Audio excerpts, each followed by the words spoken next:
The views and opinions expressed do not necessarily reflect those of Access Fort Wayne, the Allen County Public Library, or any other supporting groups.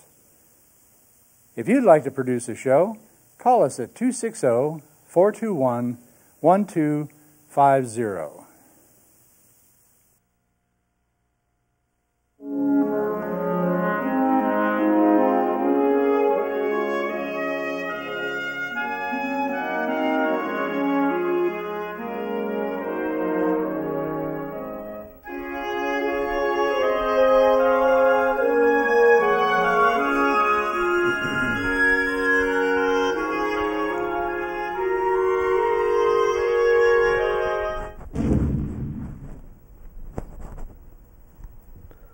Hello, and welcome to the American Veteran. I'm Dale Parrish, your host.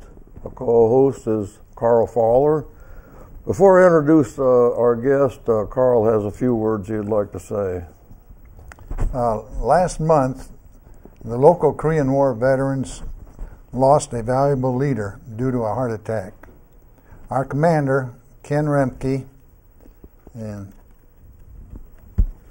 here he's shown sitting on the end. He will be missed by all who had the pleasure of knowing him. Ken and his wife Mariana had been among the kingpins in the ongoing operations of the chapter. The successful preservation of our Korean War memorial, this is a stone here, on O'Day Road was one of his favorite projects. He attended and enjoyed all of our parades for many years. His TV appearances on this show were always informative, also good, full of good humor. He was a guy that loved to joke a lot, and I say, may my friend Ken and all past veterans rest in peace. Thank you. Thank you, Carl. Yeah, right. We'll all miss him. Yeah. Our guest today is Mel Franke and Jim Winnie. This past show, we was talking to Jim about his experiences in Normandy at his C-47s and his gliders. Mel, it's your turn. What was your job? You was in the Navy.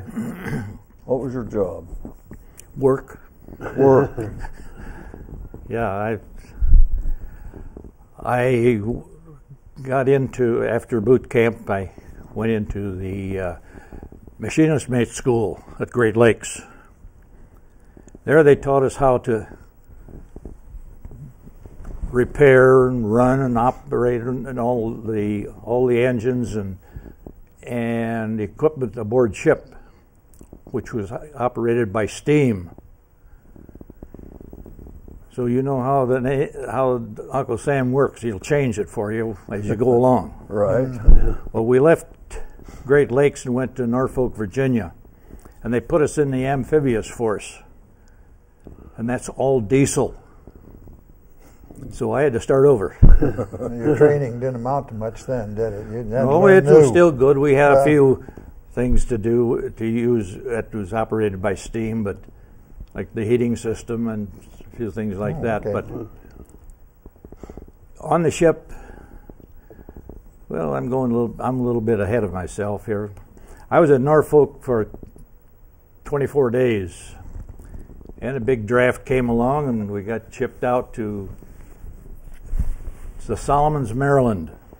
They put us on an LCI and took us up the Chesapeake Bay up to Maryland. There we were placed in a crew for an LST. And we trained there for 2 weeks. Then we went out on an LST for 2 weeks, out in the bay, plus out into the ocean, and so on. Okay, explain to the viewers what an LST is. It's a ship. It's a landing craft, landing ship tank, as they call it. I have a picture of it here. It's one of the, it's the largest of landing craft that there is. And you'll notice we're on the beach there. And you see the water line in front of it? The tide has gone in and the ship is on dry land. Well, we call it dry land, but it's wet sand. And I'll tell you what we did while we were waiting to get off the beach after we had unloaded. We would play softball on the beach and use the ship for a backstop. That's quite an experience. But this ship has what we call the tank deck. It's the main deck down below, and then the main deck on top. We're always loaded with equipment, troops, machinery, trucks, jeeps, and whatever. One time we even hauled 36 medium tanks on the deck down below. And we transported all types of supplies. I always say I didn't kill anyone while I was in there, in the service, but I sure helped kill somebody, though. I helped supply them with anything they needed to do the job. Mm-hmm. I forgot to mention that you was at Normandy. Yes. We got in there about noon on D-Day. And due to all the mines and so on that was on the beach, we couldn't go in and hit the beach and unload. We'd have blown up the ship if we had. Was you at Omaha?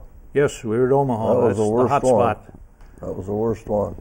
So we anchored out not too far away. We could see what was going on.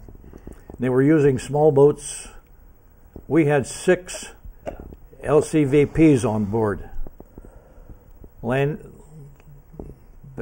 Small landing boats, and each one had a crew of 3, and they would they could haul as many as 36 men at a time, or a jeep or whatever, and they would take them in, or they would take them.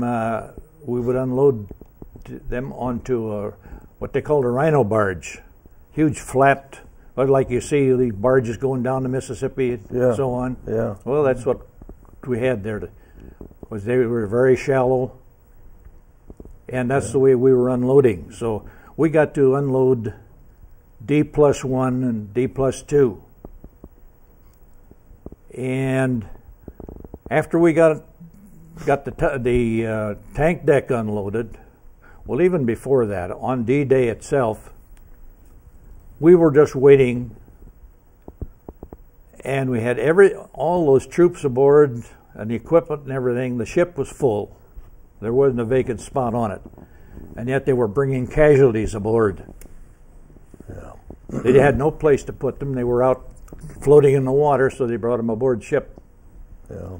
So they put them in our crew's quarters.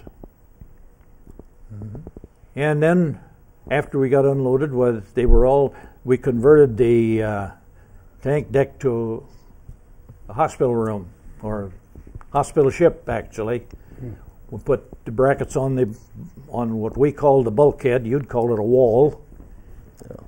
And 3 high, they'd lay stretchers on there with troops on. And also the deck was covered with stretchers. Yeah. It would be probably 350 casualties altogether on a full load. Yeah. And that's the way we would do. Take a load over, take a load back, until we got airstrips. Well, that was all right until it was foggy. So then they had to go back to the Navy again, let them transport them. Okay. So that's how we... I might mention, while we were on the beach waiting to unload, before when we went over, they said, well, don't worry about planes. There'll be plenty of them in the sky, but they're all ours. We saw one enemy plane that day, and that one dropped a bomb on us. Yeah. And it just missed our ship. I happened to be down in the engine room at the time, and I could feel that ship just shake. It was that close. Yeah. That was my job down in the auxiliary engine room. Mm-hmm. That was the powerhouse of the ship. Yeah. We had 3 diesel generators down there, and we'd have 2 of them going at one time when we needed a lot of power. But we supplied the power for anything on the ship. Whatever they wanted, they would call us. We'd throw the circuit breaker so they could operate that piece of equipment. And we then after that, that's when the bomb dropped, when I was down in the engine room then. But one of the guys said he never went up that ladder so fast in all his life, but he says Mel was ahead of me. Well, if that bomb had hit the ship, though, that'd been all. I wouldn't be here. Yeah. We would have been blown up. You know, the next day after we got unloaded, I don't know why, we just waited there, and the enemy dropped a shell on the one side of us, very close. A little while later, they dropped one on the other side. Well, you know, they got 2 of them. They missed, so they go back halfway. And we got a message from shore to get out of there. You never saw anyone raise an anchor so fast in all your life as we did. You bet. But we just moved and got out of that spot, and they dropped that other shell there. Yeah. Yeah. So there was 2 days and 2 near misses. Yeah. Yeah. You said you loaded up a smaller craft for the troops to Yes. go in. How close was you to shore? How close was the LSD to shore? Oh, probably a city block. I've read about those floating tanks that didn't work so good. Did you see any of them? It was tanks they rigged up with props on the back, and then they had them wrapped in canvas some way. I'm not familiar with those. Yeah. I know I've seen those. They worked okay in Brought the canvas up calm. and displaced the water, and they'd actually. It didn't work when they had 6-foot waves. Yeah, No. that's what Right was to the wrong. bottom. Waves was got They lost some of those tanks. Yeah. We did have a lot of, I don't know, cement, like tanks that they floated over there and then sunk them to use them for a breakwater after we could hit the beach. Okay. Yeah. But we would hit the beach full speed ahead, usually an hour after high tide, because we'd go till the ship stopped, and then we waited till the tide went out, till we could open the doors and get out on the dry land. And that's the way we unloaded then. And That was during combat, you mean? yeah, anytime. Yeah. Okay. And they would, then we'd have to stay on there probably 12 hours till the tide went back again. And that's when we had time to play softball and whatever. Now you could back off because you'd unloaded weight, so That's you right. was lighter. We were lighter, So you could and back we off. were an hour after high tide. That way the tide had started going down. So That way it- we could get off. It was going But with you. one time, well, we had an anchor on the stern of the ship with a 900-foot cable on it. And we dropped that anchor. That helped pull us off the beach. Yeah. But one time they dropped it too soon. We were in St. Michel, and the beach was so level there that they misjudged the distance, and it just tore it right in. We got out the end of the cable, and they just tore it off. So that was one reason we didn't get off that beach when we should have. And we were loaded with casualties at the time when we couldn't get off the beach. So we had to transfer all those stretchers over to another ship. Yeah. But there was always a lot of time, even at, when we'd be in there and unloading, or everything was unloaded. We didn't have to do anything for unloading because all the troops did their own unloading. But they, we'd wander inland and see what was going on back beyond the hill. Yeah. When you get casualties on board that way, would you take those out to a hospital ship, or you take them back to England? Take them back to England. That's what, about 30 miles away or so? Yeah, depends on where you're crossing at. Yeah. So it'd take a while to get them back. Usually it takes 3 days for a trip. We would load up one day, and then sometime during the night we would leave. So we got there just at high tide, so you didn't have to wait for that. And then we would be there a day till we got everything unloaded and could get back off again, and then the other day going back. So it was really 3 days we considered the trip. So when you had these stretchers on board and everything, did you have medical people or just corpsmen or what? We had 20 corpsmen aboard, plus 2 doctors. 2 doctors? 20 Oh, yes. corpsmen. So they did receive some care. Oh, they certainly did. We didn't lose a casualty. That's great. I'm glad Anyone to that hear was that. brought aboard was taken care of.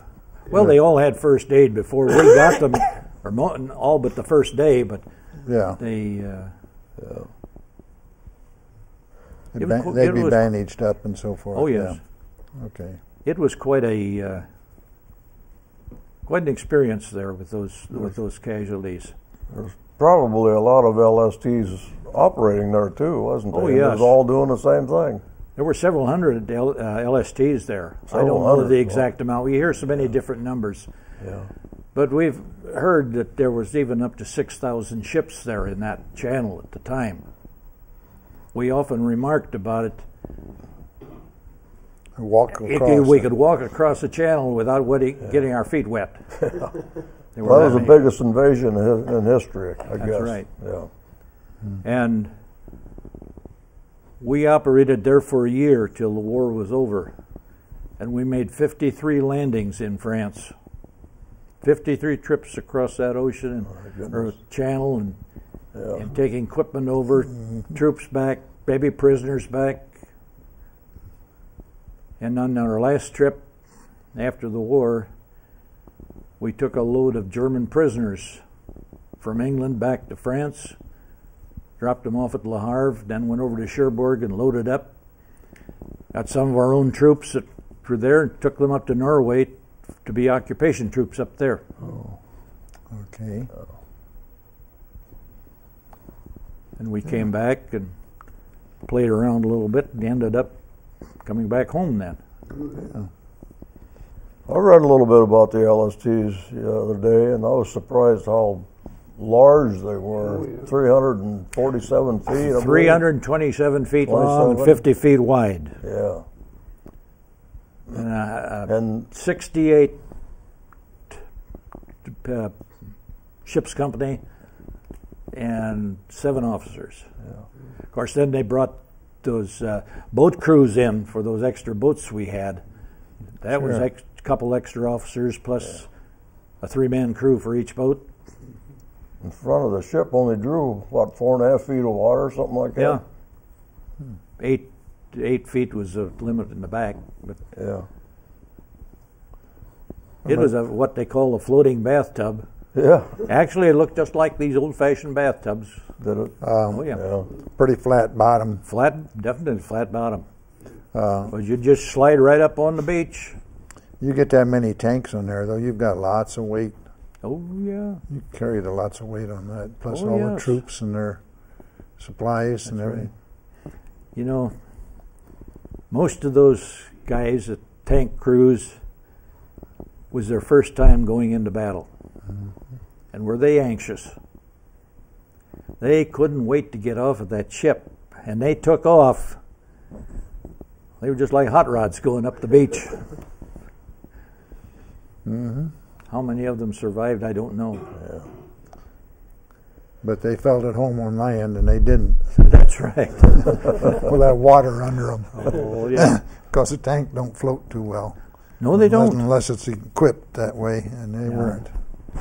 You know, even before D-Day, they ran a mock invasion on the coast of England. And we were fortunate enough to not be in that group the night they went out. and the enemy caught them. We lost several ships. They sunk several of them and damaged a number of them. Subs? Subs, yeah. Or Torpedo? E-boats, as they called them, like Yeah. torpedo boats. Sure. Mm-hmm. Okay. And when we were going back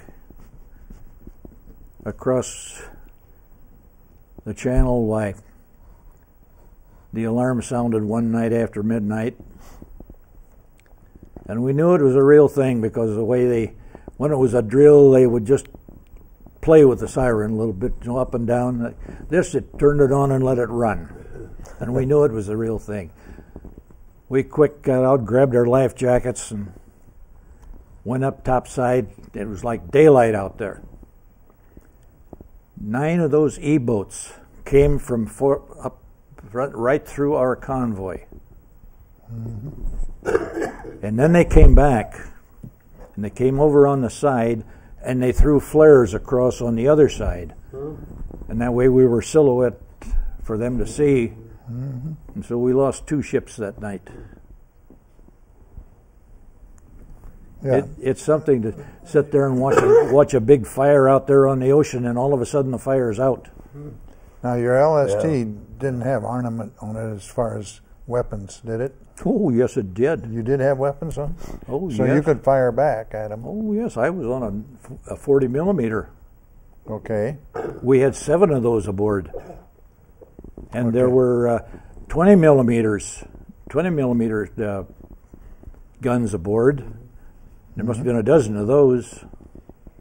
Well, I was thinking if those boats come up through the convoy, it'd be rough to shoot at them because you might hit other ships. That's for sure. But if they got off to the side, like you were saying, then you could have fired at them, right? Well, you wait for your orders. Yeah. Which sometimes never come. That's for sure. Yeah. Okay. Well, the U.S. did a lot of bombing on Omaha, and I suppose the other ones. Oh, yeah. But they were so afraid of hitting their own troops that they delayed the dropping the bomb. And by then, it was a mile away. It didn't do a bit of good.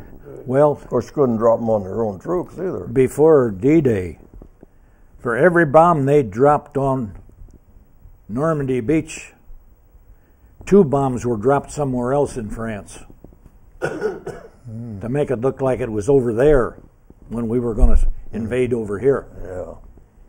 Okay. You know, there's tricks to all trades. Yeah. A little deception here and there. Yeah. Oh, yeah. I understand that. But it sounds like you had a very interesting career. How many years did you serve? I was in 34 months. 34 months, 3 years, practically.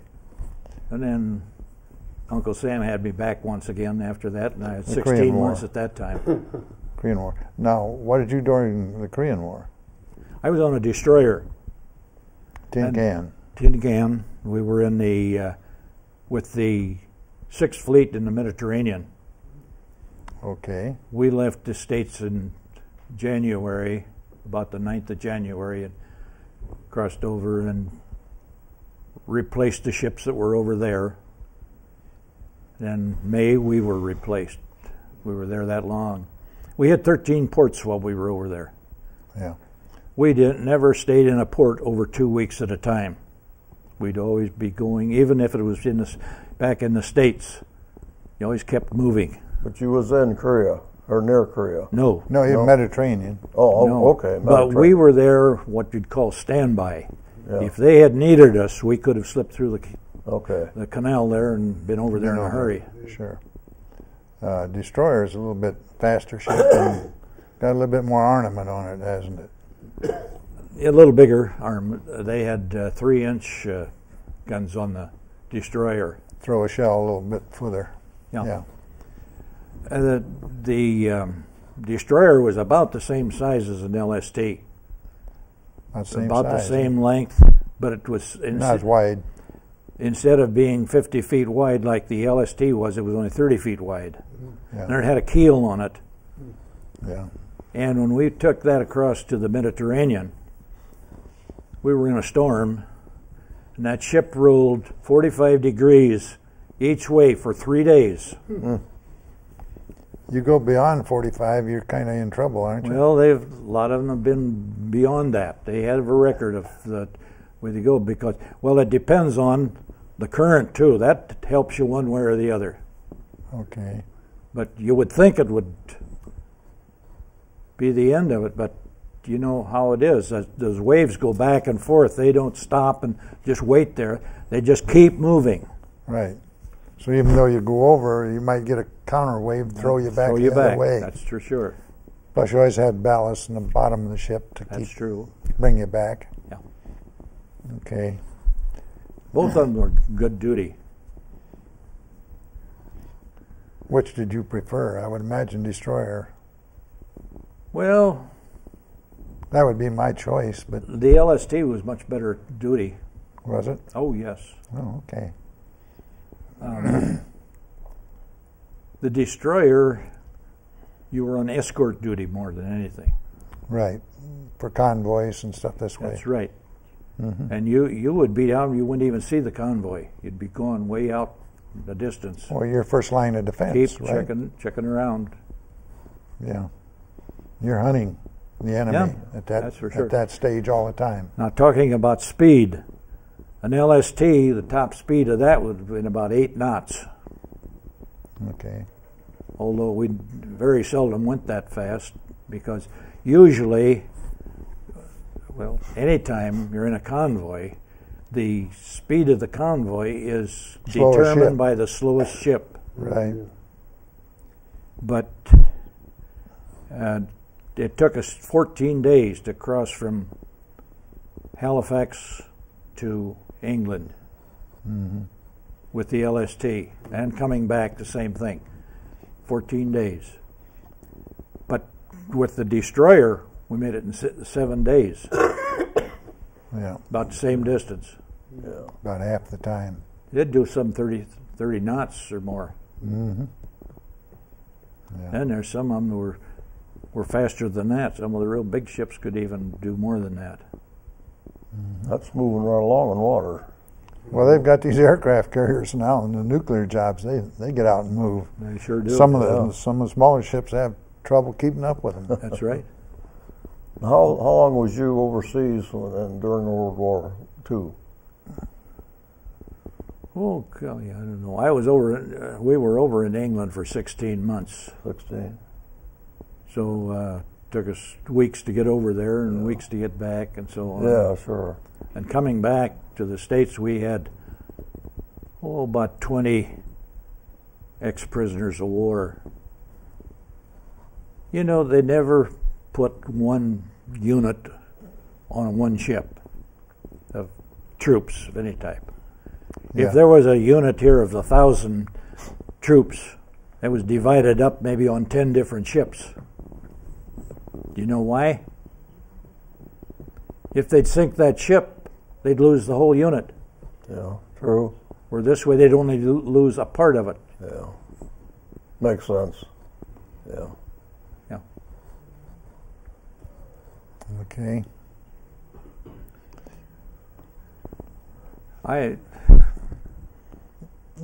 That's an experience for you, though.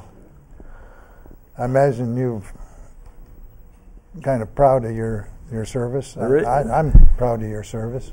Yeah. There isn't a day goes by that I don't think of something that we did during that time. I'll bet. We had a good crew, and the guys were full of fun. When you got that many guys together, somebody's always thinking of something to do. Well, Mel, Jim, appreciate you being here. Appreciate your service. This is the greatest generation, Carl. It sure is. Yeah. I respect them. Yes. Well, thank you for joining us. If you see a veteran or someone in uniform, just walk up to them, shake their hand, say thank you for your service. Thank you, and good night.